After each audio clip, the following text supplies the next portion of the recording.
Hello ছোট্ট বন্ধুরা, আমি ঝুমা তোমাদের প্রিয় আর্ট ফ্রেন্ড চলে এসেছি মজার মজার সব ক্রিয়েটিভ আর্ট ও ক্রাফট আইডিয়াস নিয়ে। এটিএন বাংলার নিয়মিত আয়োজন আর্ট অ্যান্ড ক্রাফটের আজকের পর্বে।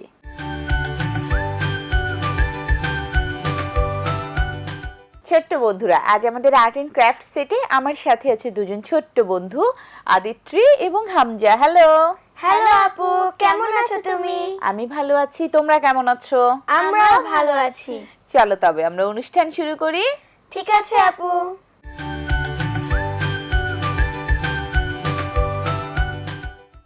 ছোট্ট বন্ধুরা, শুরু করছি আর্ট অ্যান্ড ক্রাফটের ফার্স্ট সেগমেন্ট ইজি আর্ট। আর ইজি আর্টে আজকে আমরা আঁকবো বীরশ্রেষ্ঠ রুহুল আমিনের প্রতিকৃতি।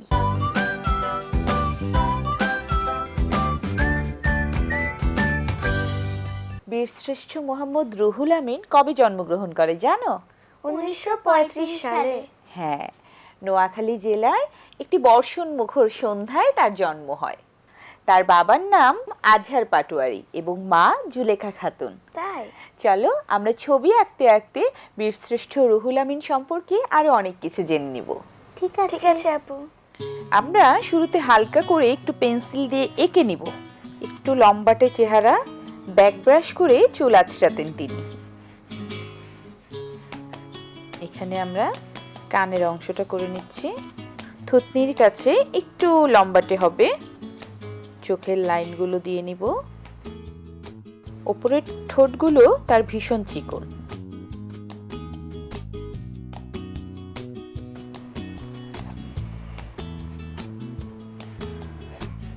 এই তো পেন্সিল দিয়ে কিন্তু আমরা হালকাভাবে এঁকে নিলাম। এবারে আমরা যেটা করব, ব্যাকগ্রাউন্ডে আমরা চাইলে একটা হালকা কালার ওয়াশ দিতে পারি, আবার চাইলে নাও দিতে পারি। আমরা এর আগে আরো অনেক বীরশ্রেষ্ঠের ছবি এঁকেছি, সেটার মধ্যে আমরা ব্যাকগ্রাউন্ডে ওয়াশ দিয়েছি। এটা আমাদের ব্যাকগ্রাউন্ড একদম সাদাই থাকবে। এটাতে আমরা সরাসরি কালো রং দিয়ে ছবিটি ফুটিয়ে তুলব। ঠিক আছে। আমরা কালো ওয়াটার কালার নিয়ে নিলাম।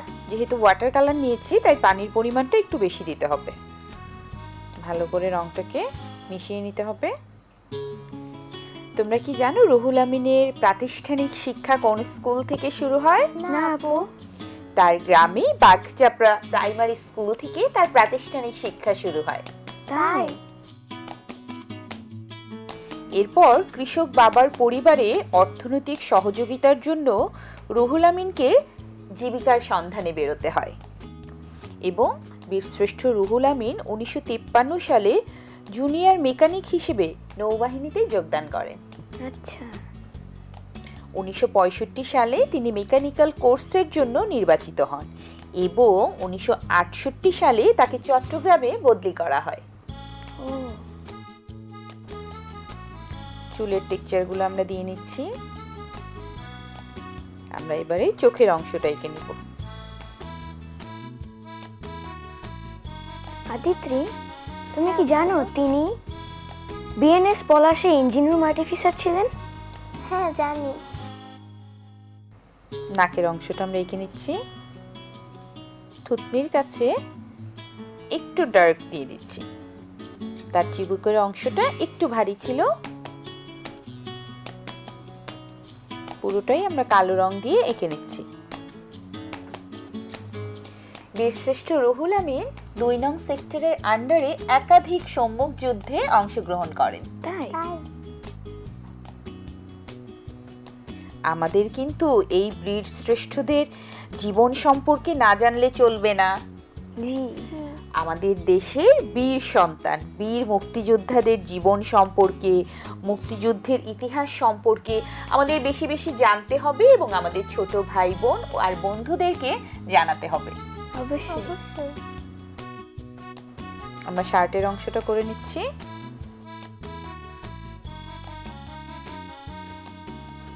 আচ্ছা হামজা, তুমি কি জানো বীরশ্রেষ্ঠ রুহুল আমিনের নামে রৌরো ফেরির নামকরণ করা হয়েছিল? না, জানতাম না তো। তার মানে কি দাঁড়াচ্ছে, আমাদের কিন্তু অবশ্যই লেখাপড়ার পাশাপাশি মুক্তিযুদ্ধ সম্পর্কে, মুক্তিযোদ্ধাদের সম্পর্কে বেশি বেশি জানতে হবে। কেমন? ঠিক আছে। এই তো আমার আঁকা শেষ। বাহ, ছবি আঁকাটা অনেক সুন্দর হয়েছে। চলো তবে আমরা বন্ধুদের দেখিয়ে আসি কেমন হলো বীরশ্রেষ্ঠ রুহুল আমিনের প্রতিকৃতি আঁকা। ওকে আপু। ছোট্ট বন্ধুরা, দেখে নিলে বীর মুক্তিযোদ্ধা বীর শ্রেষ্ঠ রুহুল আমিনের প্রতিকৃতি কি করে একটি রং দিয়ে ফুটিয়ে তোলা যায়।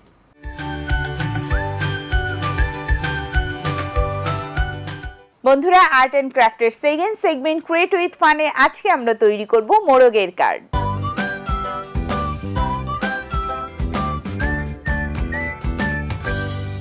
আমরা আজকে কার্ড বানাবো, তাই না? কার্ডের জন্য আমরা এই ধরনের একটা মোটা কাগজ নিয়ে নেব, যেটা ডাবল ভাঁজ করা থাকবে। সেটা যে কোনো রঙের হতে পারে, বাদামি হতে পারে, সাদা হতে পারে, সবুজ হতে পারে, লাল নীল হলুদ হতে পারে, তাতে কোনো অসুবিধা নেই। আজকে আমরা কার্ডটা একটু মজা করে বানাবো, কোনো ফর্মাল কোনো কার্ড বানাবো না। আমরা এখানে কোনো পশু পাখি দিয়ে কার্ড বানাতে পারি, আমরা এখানে মোরগ দিয়ে কার্ড বানাতে পারি, মুরগি দিয়ে কার্ড বানাতে পারি। এবং সাথে ডিমও থাকবে। মোরগ কি ডিম দেয়? না, মুরগি ডিম দেয়। আচ্ছা, ঠিক আছে, তাহলে মুরগিই তৈরি করি আমরা। এই মুরগি তৈরির জন্য আমাদের এই ধরনের হলুদ একটি কাগজের মধ্যে হাফ সার্কেল এঁকে নিতে হবে। এরকম করে কি এঁকে নিতে হবে? Half circle. হাফ সার্কেল এঁকে এটাকে কেটে নিতে হবে।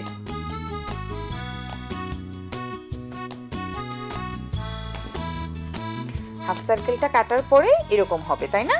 জি। এই যে হাফ সার্কেল, এই হাফ সার্কেলের ওপরে মুরগির একটু ঝুঁটি দিতে হবে। এই ঝুঁটি দেওয়ার জন্য আমাদের এই ধরনের লাল কাগজ লাগবে। ঝুঁটিটা কেমন হয়? একটু ফুলের মতো হয়, তাই না? হ্যাঁ, এরকম হয় না? হ্যাঁ। আপু, তুমি কি জানো মুরগির ডিম পাড়া মুরগির পিঠে হাত রাখলে মুরগি বসে যায়? তাই? হ্যাঁ। এটা তো জানা ছিল না। তবে ডিম পাড়া মুরগি কিন্তু ভীষণ সচেতন এবং তাকে ডিস্টার্ব করলে কিন্তু ঠোকর দিতে আসে। খেপে যায়। হ্যাঁ, খেপে যায়। এই যে এটা বসবে কোথায়? এখানে। এটা এখানে বসবে। এরপরে আমাদের লাগবে কি? মুরগির ঠোঁট, তাই না? জি। মুরগির ঠোঁটটা কেমন হয়? তিন কোণা। তিন কোণা, রাইট। এরকম তিন কোণা হবে মুরগির ঠোঁট। আরেকটা জিনিস আছে, মুরগির ঠোঁটের নিচে একটা অংশ থাকে, তাই না? ঝুলের মতো। হ্যাঁ। মুরগিরটা একটু বেশি বড় থাকে আর মুরগিরটা একটু ছোট থাকে। এবং মুরগি কিন্তু দেখতে মোরগের থেকে ছোট হয়। হ্যাঁ, এই যে এখন বাকি আছে কি বলতো? আপু, জানো গৃহপালিত পাখিদের মধ্যে মুরগি অন্যতম। হ্যাঁ, এই যে আমরা এবারে লেজ দিয়ে নিব, তাই না? জি। এইভাবে করে আমরা লেজও কেটে নিব। এবারে আমরা এই জিনিসগুলো জয়েন্ট করে নিব। কেমন? ঠিক আছে। আমরা লেজটা ওপর থেকে দিব না নিচ থেকে দিব? আমরা যদি ওপর থেকে দেই সেক্ষেত্রে এই জায়গাটা একটু গোল করে কেটে নিতে হবে। এই যে এখানে হচ্ছে আমরা লেজটা সেট করে নিলাম। মাথার পেছন থেকে আমরা ঝুঁটির অংশটা সেট করে নিব। ঠোঁটের নিচের অংশটা এই জায়গা থেকে সেট করে নিব। আর ঠোঁটটা আমরা ওপরের দিক দিয়ে সেট করে নিব। হামজা, জানো একটি মোরগ বা মুরগি 5-10 বছরের মতো বাঁচে? তাই? হ্যাঁ। এবারে আমরা একটা গুগলি আইস বসিয়ে নিব চোখের জায়গায়। মুরগির চোখ যদিও ভীষণ ছোট হয়, আমরা একটু বড় করে দিচ্ছি দেখার সৌন্দর্যের জন্য। এই দেখো আপু, মুরগিটা অনেক কিউট হয়েছে। আচ্ছা, এবারে এই ধরনের ক্রেপ পেপার, যেটা একটু টেনে নিলে বড় হয়ে যায়, এই পেপারগুলো আমরা একটু কেটে নিব। আমরা কি দিব বলো তো? বলতে পারছো? না তো আপু। ডানা। মুরগির ডানা থাকে না? হ্যাঁ, হ্যাঁ। আমরা এই জায়গাটায় ডানাটা সেট করে দিব। একটু ভাঁজ দিয়ে নিব আমরা। ভাঁজ দিয়ে তারপর সেট করে নেব। আপু, মুরগি নিয়ে আমি একটা রাইম জানি, বলি? হ্যাঁ, অবশ্যই। I had a little hen, the prettiest ever seen. She cooked me the dishes and cleaned the house. বাহ, দারুণ। অনেক সুন্দর। এবারে দেখো আমরা একটু সাদা উল সুতা নিয়ে নিচ্ছি। একই সমান করে সাদা উল সুতা নিয়ে নিব। আর এখানটাতে একটু 3 কোণা করে কেটে নিব। এবারে এটা হচ্ছে মুরগির পা। আমরা এটার সাথে উল সুতাটা জয়েন করে দিব। হামজা, জানো মুরগি কিন্তু পোকামাকড় চাল খায়? হ্যাঁ। এই কিন্তু পায়ের অংশটা হয়ে গেছে। আমরা কিন্তু এই পায়ের অংশটা এভাবেই দিব, তখন এটা দেখতে ভীষণ সুন্দর লাগবে। কেমন ঝুলবে, তাই না? হ্যাঁ হ্যাঁ। এবারে আমরা যেটা করব, এই ধরনের শক্ত কিছু অথবা কোনো বোতলের ক্যাপ যে কোনো কিছু দিয়ে একটু উঁচু করে নিব। উঁচু করে নিয়ে তার উপরে আমরা মুরগিটাকে বসাবো, তখন দেখতে একটু উঁচু লাগবে, একটু অন্যরকম লাগবে। আমরা চাইলে যে কোনো পানির বোতলের ক্যাপও ব্যবহার করতে পারি।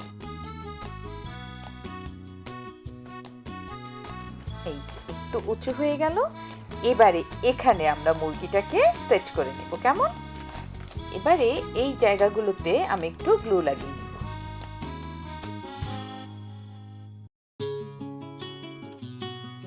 হামজা, জানো মুরগির ডিম আর মাংস প্রোটিনের অন্যতম উৎস? হ্যাঁ। দেখো, বাহ আপু, অনেক সুন্দর হয়েছে। আরো সুন্দর হবে। এবারে আমার মনে হচ্ছে নিচে কিছু মিসিং। কি দেয়া যায় বলো তো? নিচে মুরগির ডিম দিলে ভালো হয়। আচ্ছা, এই যে এই ধরনের সাদা কাগজ আমরা ডিমের মতো করে কেটে নিব।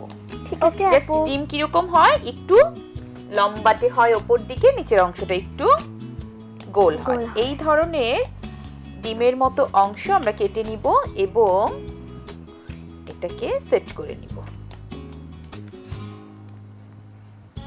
এবারে যেটা করতে হবে, একটু ঘাস লতা পাতাও তো দিতে হবে, তাই না? হ্যাঁ। এই ধরনের ব্রাউন পেপার আমরা চিকন চিকন করে কেটে নিব। আমরা একদম চিকন চিকন করে ব্রাউন পেপার, একটু শক্ত ব্রাউন পেপার কেটে নিচ্ছি। চাইলে আমরা এখানে সরাসরি খড় ব্যবহার করতে পারি। এবারে আমরা যেটা করব, এই জায়গাগুলোতে এই কাটা অংশগুলো বসিয়ে দিব।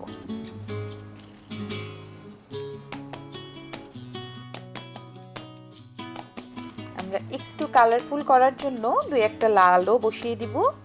একটু হাত দিয়ে চাপ দিয়ে এগুলো আটকে দিতে হবে। খেয়াল রাখতে হবে আঠা গরম থাকা অবস্থায় কিন্তু চাপ দেওয়া যাবে না। এই তো আমাদের মুরগি দিয়ে কার্ড তৈরি হয়ে গেল। ওয়াও আপু, কার্ডটি অনেক সুন্দর হয়েছে। কার্ডটি অনেক কিউট হয়েছে। তোমরা যদি চাও কার্ডটির ভেতরে আরো একটু কিউটনেস বাড়াবে আর একটু মজা করবে কার্ডটি নিয়ে, সেক্ষেত্রে এইখানে যদি এরকম একটু ব্রোকেন ডিম দিয়ে দিতে পারো। এটা এখনো ফাটেনি, কিছু ডিম দিতে পারো ফাটা অংশ, উপর থেকে একটু মুরগির ছানার মাথা দেখা যাচ্ছে, তাহলে কিন্তু দেখতে আরো বেশি মজার হবে। হ্যাঁ। চলো তবে আমরা বন্ধুদের দেখিয়ে আসি কেমন হলো আমাদের মুরগি দিয়ে কার্ড তৈরি। ওকে আপু। ছোট্ট বন্ধুরা, দেখে নিলে খুব সহজে কাগজ দিয়ে আমরা কি করে মুরগি তৈরি করে নিলাম এবং সেই মুরগি দিয়ে আমরা কি করে কার্ড তৈরি করলাম।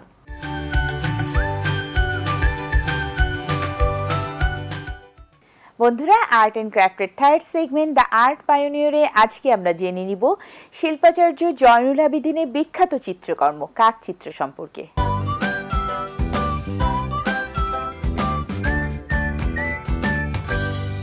আচ্ছা, তোমরা কি শিল্পাচার্য জয়নুল আবেদিনকে চেনো?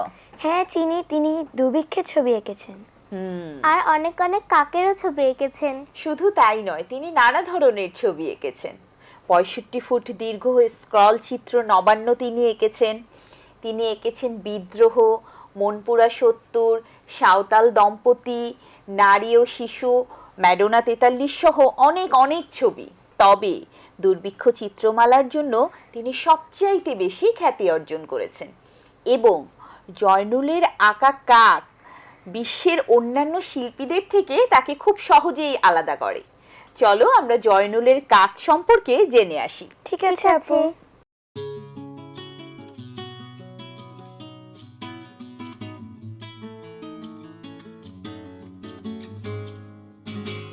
বাংলাদেশের অতি সাধারণ অথচ বিশাল ব্যক্তিত্ব সম্পন্ন এমনই একজন মানুষ ছিলেন শিল্পাচার্য জয়নুল আবেদিন। সান্নিধ্য লাভের আশায় ছাত্র, শিক্ষক, শুভাকাঙ্ক্ষী সকলেই সবসময় তাকে ঘিরে অবস্থান করতেন। মন্ত্রমুগ্ধের মতো জয়নুলের কথা শুনতেন তারা। কেউ কেউ বিভিন্ন বিষয়ে পরামর্শ চাইতেন, নানা কাজে সাহায্য চাইতেন অনেকে। শিল্পাচার্য উদার হৃদয়ে সাহায্য সহযোগিতার মাধ্যমে কতজনের কত যে উপকার করেছেন তার হিসাব করা কঠিন। বিশাল প্রকৃতির মতো উদার হৃদয়ের অধিকারী জয়নুল আবেদিনের প্রতিভা ছিল বিস্ময়কর। তার এই বিস্ময়কর প্রতিভার কথা শিল্পী জীবনের প্রথম থেকেই সকলের মুখে মুখে প্রচারিত হতো। জল রং এবং দুর্ভিক্ষ চিত্রের জন্য 1944 খ্রিস্টাব্দেই জয়নুলের সুনাম ও সুখ্যাতি দেশের সীমানা ছাড়িয়ে বিশ্বের বিভিন্ন দেশে ছড়িয়ে পড়ে। এ সময় তিনি তার কাক চিত্রের জন্যও ছিলেন আলোচিত ব্যক্তিত্ব, কারণ জয়নুলের জাদুকরী তুলির স্পর্শে মুহূর্তেই কাকগুলো জীবন্ত হয়ে উঠত। তার ছবির একটা ব্যাপক অংশ জুড়ে এই কাকদের রাজত্ব। আমরা পিকাসোর ছবিতে শান্তির প্রতীক হিসেবে কবুতর দেখেছি, কিন্তু জয়নুল যে তার ছবিতে কাকদের এত বেশি প্রাধান্য দিলেন তার একটা কারণ অবশ্যই আছে, আর তা হচ্ছে বাংলার প্রকৃত দুরবস্থার চিত্র তুলে ধরতে অশনি সংকেত হিসেবে কাকদের ব্যবহার। তার মোটা ব্রাশের ক্ষিপ্র টানে এই ধূর্ত কাকগুলো যেভাবে জীবন্ত হয়ে উঠেছে এবং জয়নুলের উদ্দেশ্যকে যথাযথভাবে সার্থক করেছে, তা আর অন্য কারো ছবিতে লক্ষ্য করা যায় না। পৌরাণিক কাহিনী অনুসারে কাক মৃত্যু, দুর্ভাগ্য, দুর্ঘটনা এবং মহামারীর প্রতীক। সুতরাং কাকদের সমাবেশ ঘটে উপদ্রুত এলাকার নোংরা দুর্গন্ধময় স্থানে, ময়লা আবর্জনার স্তূপে, ডাস্টবিনের উচ্ছিষ্টের ওপর, মহামারী কবলিত এলাকার নানা জীবজন্তুর মৃতদেহ এবং মরা লাশের ওপর কাকের উপস্থিতি ব্যাপকভাবে লক্ষ্য করা যায়। কাকের উদাস কণ্ঠে রুক্ষ কাকা করুণ ডাক এদেশের মানুষের কাছে আজও অশুভ ইঙ্গিত বলে পরিচিত। অর্থাৎ কাক বাংলার মানুষের কাছে একটি অশুভ প্রতীক। জয়নুলের ছবিতে এই কাকদের ব্যাপক উপস্থিতি প্রমাণ করে বাংলার প্রকৃত দুরবস্থার কথা, বাংলার দুর্ভিক্ষের কথা। যে বিপর্যয় বা দুরবস্থা এবং দুর্ভিক্ষ বাংলার মানুষের চিরসাথী। জয়নুলের দৃষ্টি ছিল সাধারণ মানুষের চেয়ে ভিন্ন ও তীক্ষ্ণ। প্রতিটি বস্তুকে, প্রতিটি দৃশ্যকে খুঁটিয়ে খুঁটিয়ে দেখা ও নিজ অনুভূতিতে তা একাত্ম করে নেওয়া ছিল তার প্রধান গুণ। এই দেখা এবং অনুভবের অপ্রতিরোধ শক্তি তাকে করেছে শক্তিশালী শিল্পী, বলিষ্ঠ রূপকার। 1943-এর দুর্ভিক্ষের মোটা ব্রাশের ও কালো কালির কাকগুলো মরা লাশের পাশে, ডাস্টবিনে এবং কঙ্কালসার মানুষের পাশে সর্বত্রই আপন আপন চরিত্রগত বৈশিষ্ট্যে উপস্থিত। সেগুলোতে কোনো একঘেয়েমি নেই, নেই কোনো বেহিসাবি তুলি চালানোর চিহ্ন মাত্র। প্রতিটি রেখার, প্রতিটি স্ট্রোকের অর্থবহতা তারা নিজ নিজ ধূর্ত স্বভাবে জীবন্ত। এমনি ধরনের জীবন্ত কাক চরিত্র চিত্রণে সার্থকতা শিল্পীর বাস্তব অভিজ্ঞতা এবং তীক্ষ্ণ পর্যবেক্ষণের কারণেই সম্ভব হয়েছিল, যে কারণে শুধু দেশেই নয় বিদেশেও শিল্প রসিকদের হৃদয়ে জয়নুলের কাক দাগ কাটতে সক্ষম হয়েছে।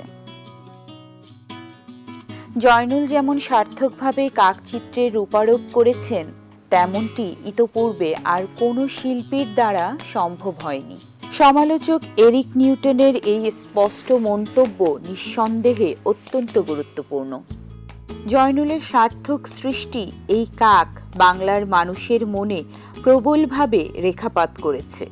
কাক দেখে অনেককেই বলতে শোনা যায়, এই যে জয়নুলের ধূর্ত কাক, কাক হলেই যেন তা জয়নুলের।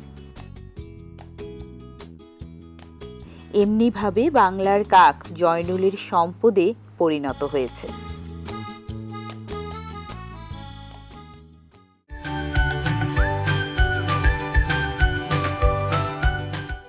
ফ্রেন্ডস, আজ আমাদের আর্ট এন্ড ক্রাফট এখানেই শেষ করছি। আগামী পর্বে আবারও দেখা হবে নতুন নতুন কিছু আর্ট ও ক্রাফট আইডিয়াস নিয়ে। সেই পর্যন্ত সবাই ভালো থেকো, সুস্থ থেকো। এটিএন বাংলার সাথেই থেকো। Bye bye.